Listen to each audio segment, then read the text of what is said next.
Simon, Dale Vince and Forest Green Rovers. We know Dale, we know Forest Green Rovers, and we know that in recent weeks, significantly, Dale, having parted company with the likes of Duncan Ferguson, tried his hand with Troy Deeney.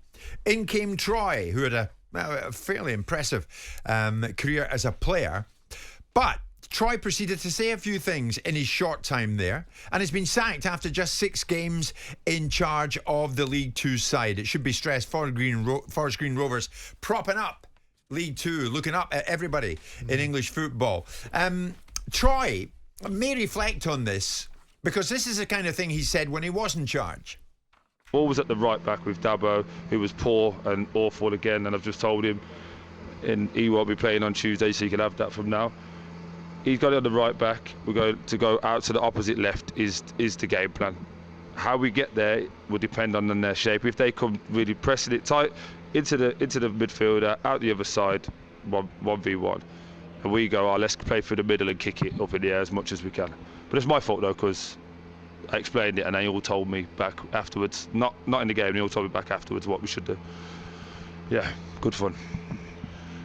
You say the likes of Davo wasn't good enough today. Is that something? Not today. He's not been good enough for about 5, 6, 7, 8, 9 weeks. Why do you think he was dropped at the start? This is the point, and I just told him in front of everyone. 6 months ago, that kid had a kick to go to the Premier League. Now he won't get a game in the National League.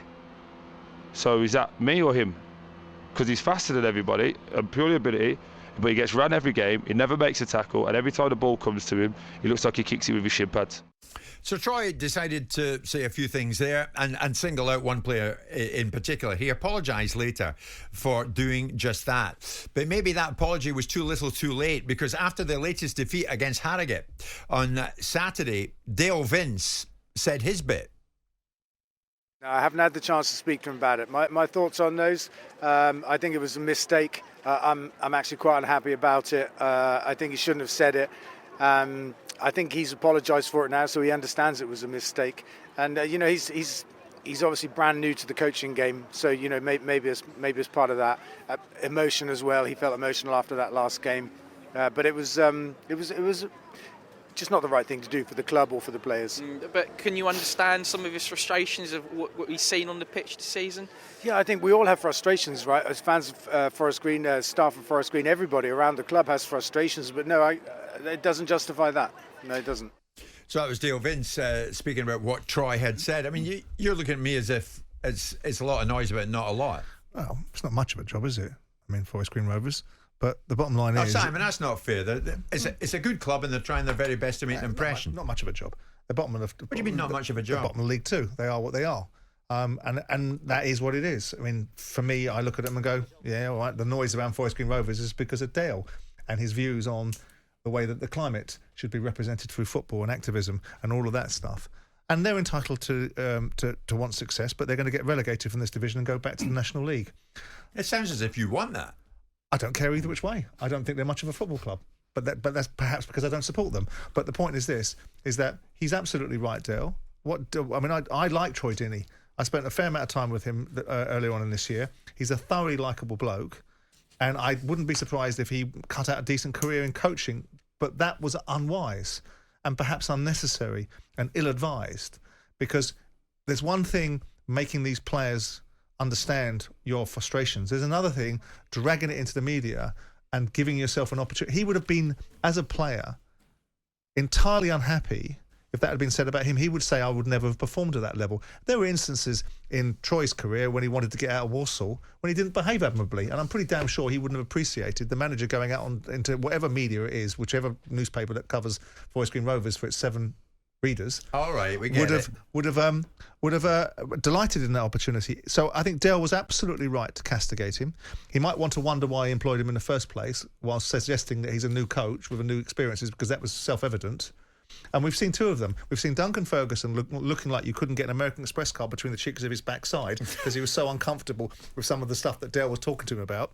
And now you've seen Troy Deeney go that way as well. So there we are. I mean, what's your take on it, Martin? At the end of the day, we will be hearing from Dale Vince before we go today. I think Dale's going to join us live.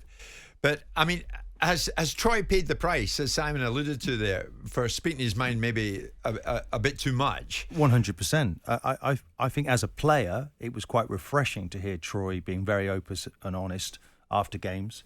But when you're a manager, you need balance, you need control, you need to be very aware of your behaviour and how it affects other people within the football club. And I would always say if it's not going to help the team, then don't say it at all. You look at the very good managers over the years, they didn't pull you apart publicly. They did in the dressing room. This might have been something I wouldn't even have said in the dressing room, actually, because I think it's quite damaging to the player, because you have to always leave a way back for the player.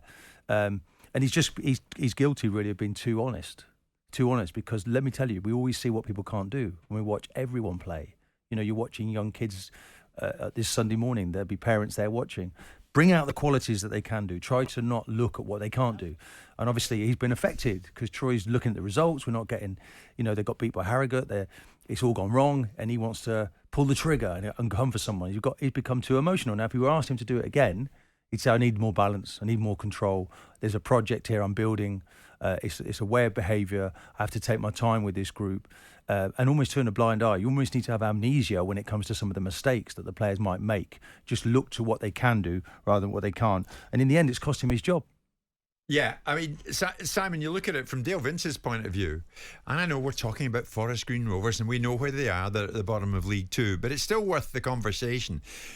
Is it another case of Dale not having done his due diligence, do you think? I mean, it seemed that way with Duncan, and it's seeming that way with Troy. Well, no. I mean, you can say that he hasn't done his due diligence because none of us know what due diligence he did.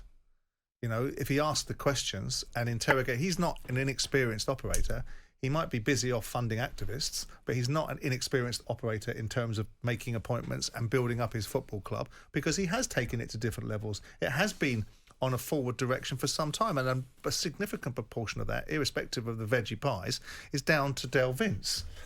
But the bottom line is that the club is in nowhere land. It's not going to be an attractive proposition. I don't know about you, and I want you to be honest here. When you sat here and you saw Duncan Ferguson rock up at Forest Green Rovers, did you think, oh, there's a marriage made in heaven? No. You're right to ask, and I thought, no, absolutely not. I thought it was. I thought he'd last longer than 6 months, though. I thought it was a matter of time. I wasn't so last sure. 6 weeks. Yeah, but if you're bringing somebody in with the credentials he had, the amount of experience he had at Everton, Troy Deeney's slightly different.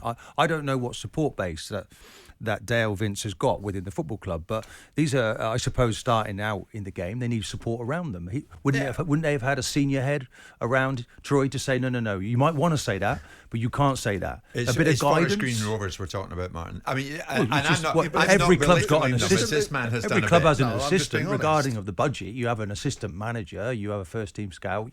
Everyone's got those people in place. Put them in place to protect the next manager that comes in. What I would say, Simon, is I was there recently. I was there in October, and I watched them beat Colchester comprehensively. Very good. Made the trip to Gloucester. Very nice club. Part of the world. Beautiful stadium. Yeah.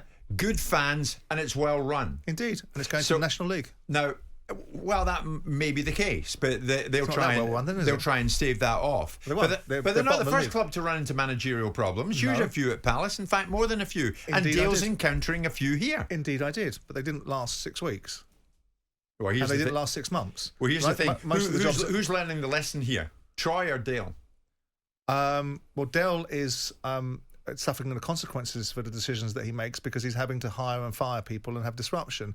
Troy will have learnt some lessons that will serve him well in the future, but lessons he should have already known, because Martin is absolutely right. If you're going to tear strips off people, it's because you're doing something for them, not for yourself. And then you know what the reaction is going to be. If you want to vent your spleen to make yourself feel better and you walk out of the room and nothing's changed, what was the purpose of it? Yeah. So I think it was a massive level of inexperience and intolerance. Yeah. And it makes the argument that sometimes is often made with the Teddy Sheringham situation. When you stick these players that played at the highest level down at different levels, their tolerance of people's failings is probably very small. Yeah. Incidentally, I think it has to be a shared responsibility. I think if I was Simon, I think if I was managing in that way, it would be like, guys, I'm going to make mistakes. I'm new to this. I'm coming in. Look, I've had a fairly good career. Forget about that. It's brand new for me now. I will make mistakes as well as you. It's a shared responsibility. We'll learn together, okay? That's a fair observation. That would be the way I would do it Yeah. if I was coming in to manage, having never done it other than Oxford University. Okay, well, for too 2 late for seasons. that, I'm afraid. And we'll find out who is on Dale Vince's mind regards the next appointment when he joins us later on. Hoping to speak to Dale live before we go at 1 o'clock, albeit it's only Little Forest Green Rovers, Simon Jordan. it is. Stephen Napton is not at all happy with you, Simon. I like listening to Simon. Do you really, Steve? But that was very unfair and very unkind regards Forest Green Rovers. He's green with envy, aren't you? I'm absolutely with you Indeed on that, I am. Stephen. Unfortunately, that goes nowhere and means nothing to him. It has net zero effect upon me. There you go. I like what you did. 11:15. Jim White and Simon Jordan. Monday to Friday mornings from 10 on AM, on DAB, via the talkSPORT app and on your smart speaker. talkSPORT.